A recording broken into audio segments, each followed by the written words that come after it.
کہا کچھ لوگ اپنی کامیابیوں پر فخر کرتے ہیں، لیکن ایک باپ اپنی اولاد کی کامیابی کو ہی اپنی سب سے بڑی جیت سمجھتا ہے۔ وہ خود پرانے کپڑے پہن لیتا ہے، مگر اپنی اولاد کی ہر خواہش پوری کرنے کی کوشش کرتا ہے۔ دن بھر کی تھکن، ذمہ داریوں کا بوجھ اور زندگی کی پریشانیاں سب برداشت کر لیتا ہے، صرف اس لیے کہ اس کے بچے سکون سے رہ سکیں۔ اسلام میں باپ کا مقام بہت عظیم ہے۔ نبی کریم صلی اللہ علیہ وسلم نے فرمایا، باپ جنت کے دروازوں میں سے بہترین دروازہ ہے۔ اب تم چاہو تو اس دروازے کی حفاظت کرو یا اسے ضائع کر دو۔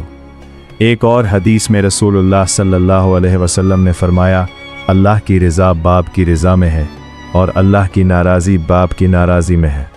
سوچو، جس باپ کی خوشی میں اللہ کی خوشی ہو، اس کا مقام کتنا بلند ہوگا۔ باپ وہ ہستی ہے جو اپنے بچوں کے لیے خاموشی سے قربانیاں دیتا رہتا ہے، کبھی اپنی نیند قربان کرتا ہے، کبھی اپنی خواہشیں اور کبھی پوری زندگی۔